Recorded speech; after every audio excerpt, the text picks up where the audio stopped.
Welcome back to Aspire for Me. My name is Jesse and this is my wife Kim. And in today's video, we're going to do a reaction to a video that JJ Buckner put out on his second channel, 4Bucks. He did a video on how to get your spouse on board financially, 3 tips for marriage and money success.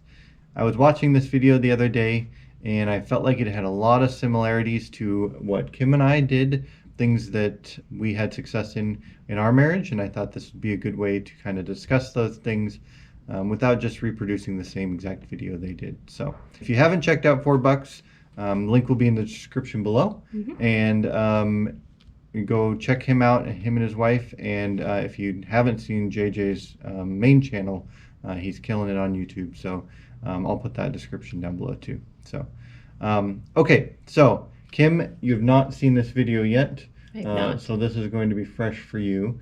So are you ready to react to JJ and Lindsey as they talk about their money? Yes. You think so? All right, let's do it. Hey guys, how's it going? I hope you're all having a wonderful day. So on today's video, I have my wife, Lindsey. So I've gotten a lot of questions from you guys asking, how did I get my wife on board financially to follow my financial goals? So before we get too deep into this, I think this was probably one of the biggest questions I got asked when teaching Financial Peace University is how do we get on the same page, or maybe one of the spouses would come but the other one wouldn't, and how do I get my spouse on the same page? So I think this is a great topic, and I think it's very relevant to a lot of couples. So if you're having this struggle, don't feel like you're alone in it. I think this is definitely an area that A, should be questioned, and B, by finding this question, I think it takes a lot of the pressure out of a relationship. Don't you? Yeah. All right. I did have a question. Is Lindsey normally in JJ's videos? No, she is not, and I haven't gone back and watched a lot of his on his main channel, but this is definitely something new for her to show up, and I think she does pretty good. Awesome. Okay, so the first way is how and when to bring it up. This is super important because JJ might have approached this The wrong way. He all of a sudden found this Dave Ramsey guy and just got on his train and came home from work one day and was like, we're done spending our money. We have to pay off this. We got to do this, and No going out to eat. Yeah, basically that we were grounded and gonna just hang out in our apartment for the next year. Yeah, and like Lindsey said, that is the complete wrong way to do it. So what I did is I ended up planning a date night. And I think this is an awesome idea for you guys out there because you want to talk about this in a non-stressful situation. You want to bring it up to where both of you are in a good setting, both of you are in a good mood, and really just start talking about your goals and start talking about what you want to do financially. All right, so their first tip, how to bring it up. Do you remember how we got brought on to Dave Ramsey, actually, which is what I was telling Kim that as I was watching this, I felt like they were talking about us. But I also found Dave Ramsey and came home and tried to tell you how we were changing things and doing things different. Do you remember that? Or, I have a notoriously bad memory, so I don't remember that. But there were a few things in there that kind of resonated with me. I think it's funny how Lindsey says that JJ came home, dad came home, and then suddenly the kids were grounded, like they were going to be in their apartment for the next year and not have any fun. And I do remember some of those feelings when we were first on the financial peace journey. The feelings that we couldn't spend money, and I equated spending money with having fun, and so it felt like we were really restricted. And it's hard sometimes to be restricted if you don't have that end goal or that why, as Jesse puts it. So I definitely feel like I remember some of those elements. Yeah, I think for us, it wasn't any one specific thing that kind of started us on that Dave Ramsey kick, but I think it was me slowly just continuing to learn and understand what the process was, and then us getting to a spot where we had to do something different. We either continued doing what we were doing and getting ourselves into a financial spot that we couldn't keep up with and we weren't happy with, or we tried something different. So I don't remember the exact conversation that you decided that you were ready to start looking into Dave Ramsey 2, but I remember it was out when we lived at your parents' house and we were renting from a house from them, and we were actually getting ready to buy their house, and that was when we did find the Dave Ramsey stuff and start digging into it and signed up for a class and looked into seeing if it was for us. So, but I do remember, well, most things I do. I come at them, very gung-ho, and everything I do, I like to do it 100% or nothing. So as you can see with the amount of videos I've put out on this channel, when I want to do something, that's all I really want to do. So anyways, it does take a little bit for me to kind of step back and realize that Kim might need a little more time to understand it before she's ready to jump in. And maybe, to be fair, I had more time. I had looked into it. I had heard more stuff, and she's getting it for the first time. She doesn't have the back knowledge that I have going into it and just being ready to go 100%. So it did take some time to get on the same page, but I think I'm glad that we finally did. And I think pressuring your spouse into being on the same page is probably not the right way to go about it, because then they'll probably feel like Lindsey said, being grounded by dad and forced to do something. And that's not a way that, someone's going to accept it, as the change that's right for them if they feel like they're being forced to do it. So I do think, to their point about sort of being in the right mood for that type of conversation and setting up a date night, initially when I thought about that, if Jesse had set up like this romantic evening and he was like, we're going to go on a date, it's going to be really fun. And then we were sitting there and like I was ready to like dive into my vegan mac and cheese. And suddenly he said like, okay, now I want to talk finances. I would feel so blindsided by that. So I think context is right, but I think also letting your spouse or partner know like, hey, this is something that I've done some research on. I really want to present it to you and talk to you about it. And like, I want to make sure that we're both kind of ready to have this deeper conversation, because it's so important to me. What kind of setting would work well for you? I know Jesse and I tend to talk a lot better if we're doing something where we're both moving in the same direction rather than being face to face. So maybe if we were walking or if we went on a drive or something like that, this would be really good conversational topic matter for that type of situation. And then also just presenting it again, like this is something that I feel really passionate about, that I find to be really important to me, and that you're my partner and my person. And so I want to bring you on this journey with me. So figuring out like, how do I get this super important information across to my partner in a way that respects how they listen and learn, opens things up to dialogue, but also keeps it really, really top of mind how important it is to me. And understanding when your spouse is most open to learning. For instance, I know that if it gets too late into the evening, then most likely I'm not going to get Kim to do something that I might be looking to do unless it's something that she's also looking forward to doing. So I know that I should probably let Kim know of the idea of what I want to do that evening when I get home, let her process that, and then if that fits into the amount of time we have before the evening's up, then we'll get it done. But if for some reason that we already have a packed evening, maybe it's not going to work that evening, but at least she knows that I'm interested in it, and we can start finding a good time where she's going to be in the right headspace to accept that and not just wave it off. So, and for her it's more be ready to listen and whatnot. So it can work both ways, but that's just from my side of the story. That was a very nice way of him saying that I'm a grumbly little gremlin at night. I didn't say that. No, you just get tired and you have long days. Very true. So, and if I want what I want, then don't give it to you right at midnight. No.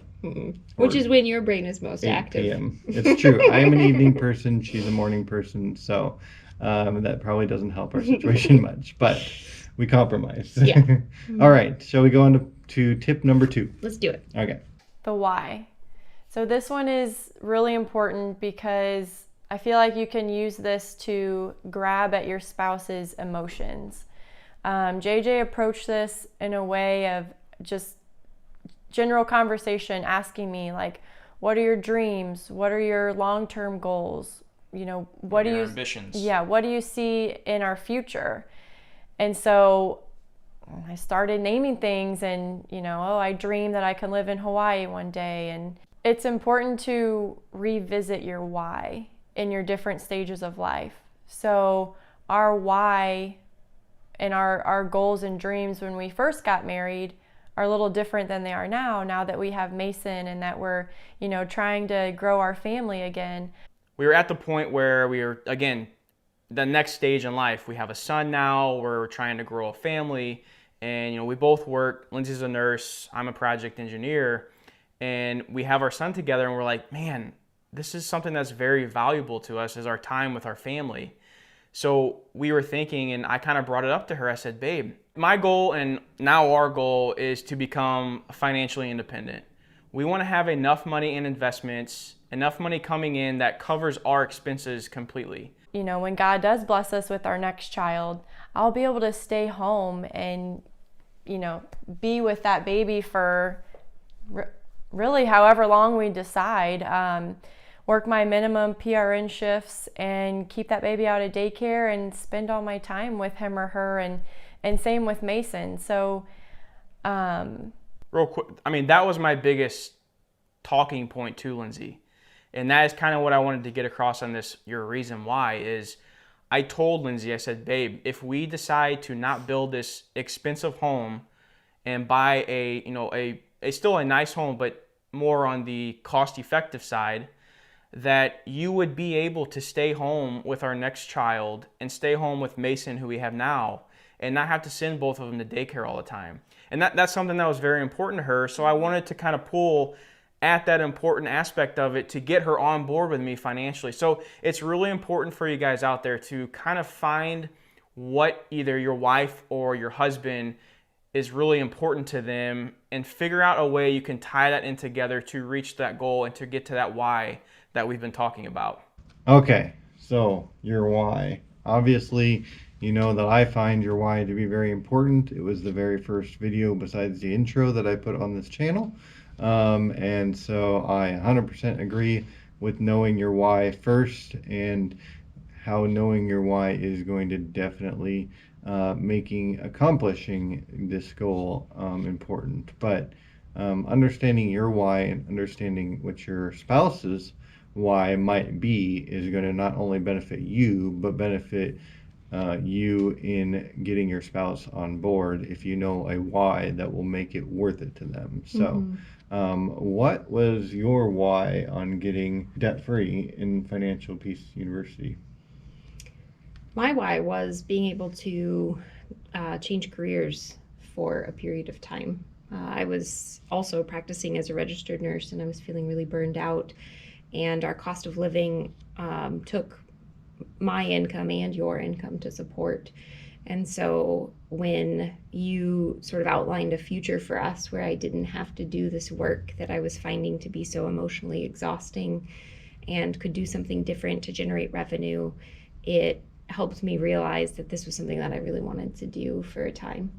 And so that was my why at the time, was to be able to have a little bit more margin in our budget so that I could have some freedom in what I did to earn money. And what do you think about the concept of starting with your why and using that as a method to get your spouse on board?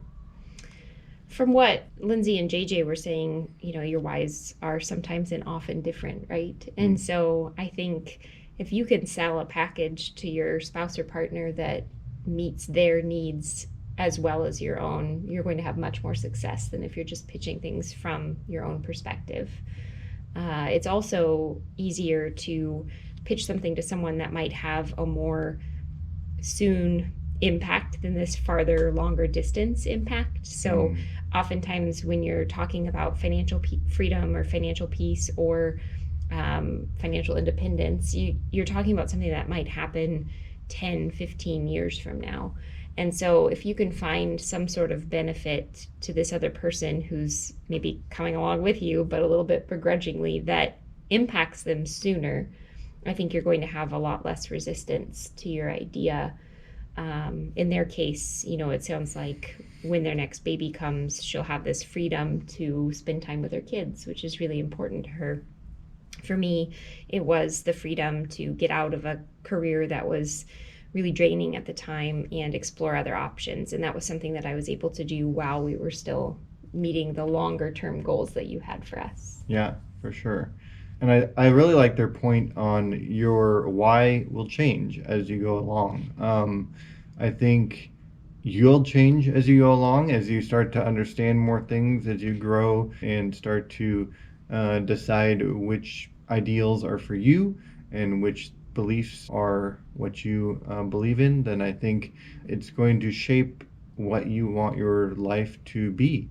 And we get one, so I think it's important to have the most time to be able to spend that doing what we want to be doing. So I think it's important to realize that your why might start out with one thing and change to something else, and that's okay. Or if your why is no longer inspiring to continue, then either realize if you want to continue or find a new why that will keep you inspired to keep going, because without a why that's inspiring, there's not really much drive to continue on something that's difficult. So I think, and getting out of debt and not doing the things that your friends and family are doing in order to accomplish these heavier, bigger goals, takes some reason in your mind of why you're going to be doing that.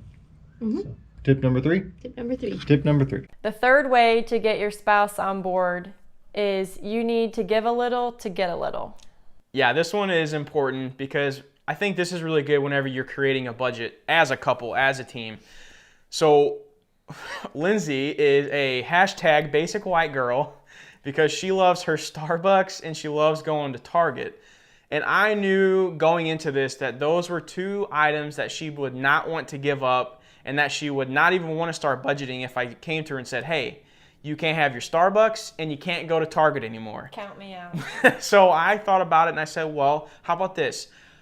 I will talk to Lindsey and we can come up with a plan together to say, okay, you can spend your money on Starbucks, you can spend your money on Target, but maybe lower some spending areas somewhere else. Maybe that's out to eat, or maybe that's buying clothes or makeup or whatever that may be.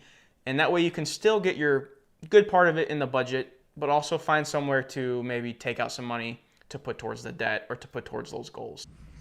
All right, that last tip I think is very crucial to budgeting in particular.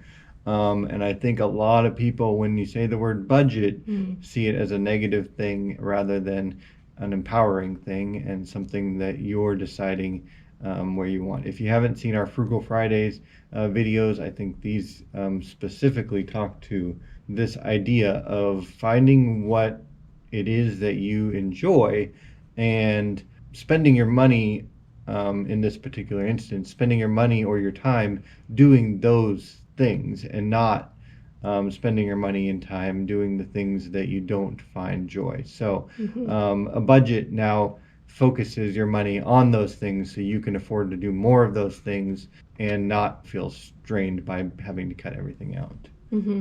What did you get out of that last tip?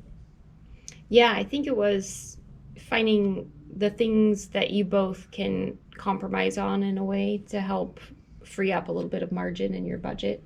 One of the principles that we learned about along the way was opportunity cost and how everything has a cost, whether it be time or actual resources or energy. I mean, there's always costs to things. So an opportunity cost would be, if I do this, I can't do that. Or if I do this, I'll be too tired to do that. And so you're kind of trading off what is really important to you and making sure that you're carving out the resources, time, money, mental space, emotional capacity for the things that really bring you the most pleasure and joy. For me, I found that, animals were a thing that I couldn't compromise on when it came to our financial freedom. So we share our home with pets and they're important to me.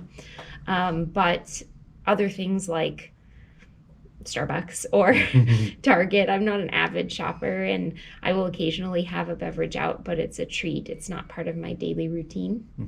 So those things were easier for me to give up and make exceptions for, so I can make my coffee at home, or I don't usually shop for fun, so that's something that I don't have to really worry about giving up. But there were other things, that I wasn't really willing to give up. So, and I think that's a very good point, that you and Lindsay's idea of what's important are different, and everybody's idea of what's going to be important to them is different. So knowing what is important to you or to your spouse is a very important part of this, that you need to understand that, realize that, and make sure that that particular item is in the budget, so they don't feel like they're just getting everything taken away from them.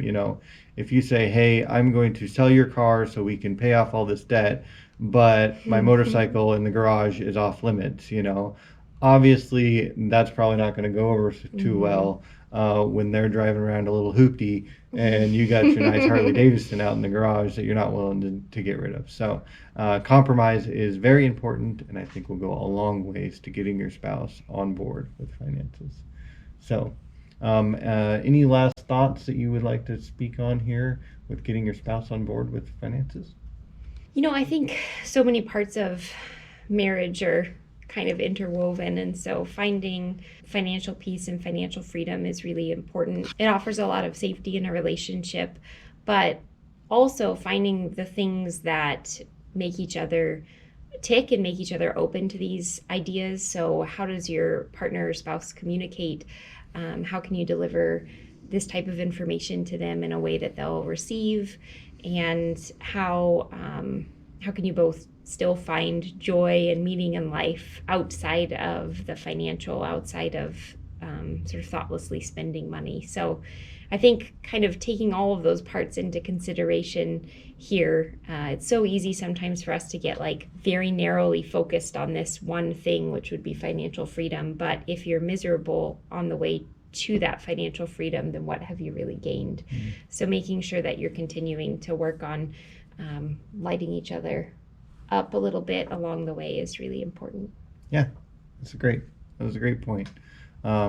So I want to thank JJ and Lindsey for putting this video out and inspiring people to get their spouses on board to be following the same path, because that does make a marriage and a relationship so much easier when you guys are on the same path. So we wish you guys luck, and it looks like you guys are killing it out there, and you guys are going to be very successful in the future. So I hope that you enjoyed our response to your video, and we want to inspire other relationships and whatnot to be able to be successful and enjoy life, and find joy in what areas that they find important to them. So I hope you enjoyed this week. Please hit that like button and subscribe to our channel for more things like this. I mentioned earlier, Kim joins me on Frugal Fridays, so if you want to see more of Kim in these videos, then check out our Friday videos for Frugal Fridays, and comment down below, and I might be able to convince her to come on more if there's lots of comments to get her on. So thank you, and we'll see you in the next video.